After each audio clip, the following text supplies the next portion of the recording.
Hello, beautiful people. Welcome back to our channel. Just like retired Major General Muhammad Ibrahim Badamasi Babangida IBB has said, he said there is a distrust, there's a miscommunication between the leadership and the followers in Nigeria. Hence, the level of insecurity in Nigeria, the level of distrust, the level of not being on the same page between the Nigerians and the leaders have caused a lot of things, such that when bills are passed and when laws are made, Nigerians take it with a pinch of salt and begin to wonder why the hurry, why all of a sudden the government, who are always never too in a hurry to look into the plight of the people, are seemingly in a hurry to pass some certain bills.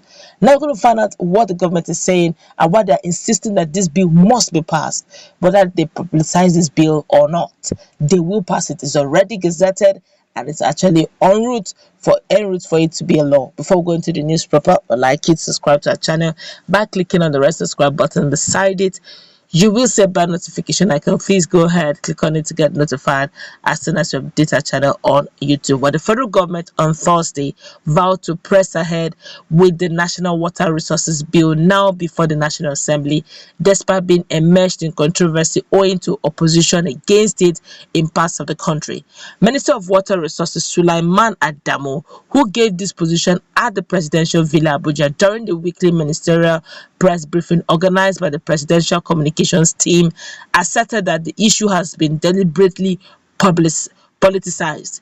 According to him, the government has taken a definite stand on the bill to regulate the water delivery system, notwithstanding what he called misinformation being banded out there.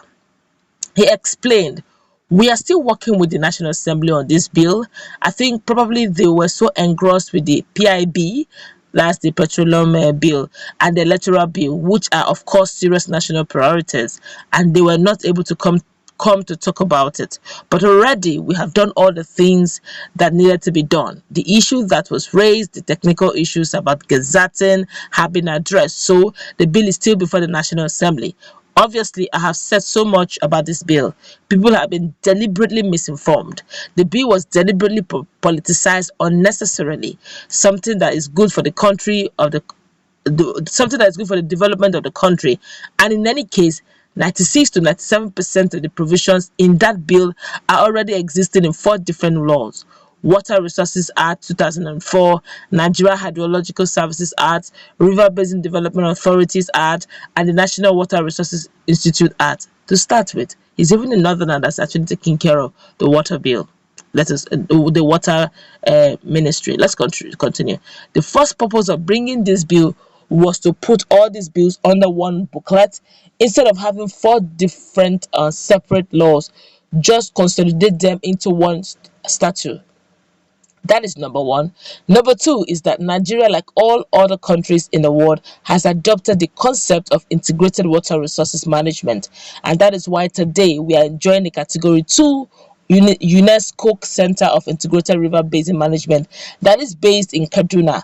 It is a center of excellence founded by UNESCO to promote integrated river basin management, and we are getting people from all parts of West African region to come and learn about river basin management there. So on the basis of that, powers that were hitherto vested in the Minister of Water Resources are being devolved to the communities, to stakeholders within the basin. And what this means is that whereas on the basis of the Water Resources Act that is existing, I as a minister can't determine where any project can be put without any recourse to anybody. Under this new integrated water resources management concept, we will have to go down and talk to the communities involved. We have to have their buy-in. We have to agree, so we all have to hold town hall meetings. We have to set up catchment management committees, the Integrated Water System Management Commission that is scheduled with the responsibility was set up in 2007. This is the organization that provides licensing. You cannot get a license to have a power plant without a water license, right? That's what is happening now through the Integrated Water Management Commission. So this law also there is a provision within the bill to strengthen this agency. All the people that are mining water have to go there to get a water license and pay a tariff. It is gazetted by law, But right now, they are operating on the basis of delegated powers of the minister. And what we want is for them to stand alone. That means I can withdraw these delegated powers anytime and apply them myself. But if we have that, if we have what we have provided in the bill, there will be independence as the National Electric Regulatory Commission. They will not be answerable to the minister, they'll be answerable to the people. And the bill provides that the commission will have the members nominated by the president, cleared by the National Assembly. They have to be confirmed by the National Assembly, and they will be representatives of all the geopolitical zones of this country. So we are democratizing the process of water resources, okay, water resources development in this country. And some people went to town and said that we want to cheat people. The exact thing this bill is trying not to do is what is being fed into the minds of the people, and I don't understand why. We have talked, and we keep talking. Well, we are committed to this. This bill, by the way, was drafted in 2006. The Buhari administration came in 2015. So it's something we met. Just like our ongoing project is exactly what we met. We just wanted to continue where others failed. And the bill went to the Federal Executive Council and it was approved in September 2016. The minister disclosed that 7 states, including Bauchi, Delta, Ekiti, Imo, Katsina, Kaduna, Plateau, will benefit from the first tier of the World Bank $700 million for specific water projects in the country. But if you look at it very properly, let's look at the states that are actually benefiting. Bauchi, Katsina, Kaduna, and Plateau are from a particular region. Only Delta, Ekiti, and Imo is from a different region, which means Delta and Ekiti is different.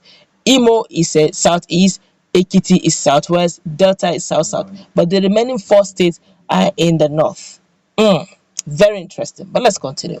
He said the state will access between 50 to 60 million dollars, having met the criteria set up by the World Bank to do so.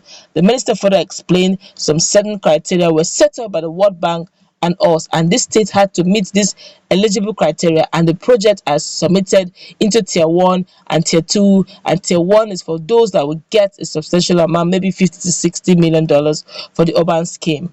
Okay, but if it's quite a long one, but let's just summarize this. In a nutshell, they're saying that all what we heard is not what is going on. But over time, Nigerians have realized that some of these bills are being given a very beautiful picture. It makes a lot of sense. But when it's going to be passed, what we get to hear makes us begin to wonder, are we second-class citizens in this same country? That's what Nigerians are scared of. The challenge is there's lack of trust. You may be sending us gold in our faces, but what we get is not even close to clay. It's just sheer chaff, sawdust, if you call it. But if you sell gold to us and you give us gold indeed, then why? Nigerians would be happy to have such a thing. But in a situation where you paint it nicely and what we get there is not the real deal, that's why you see Nigerians lament. Let's meet in the comment section.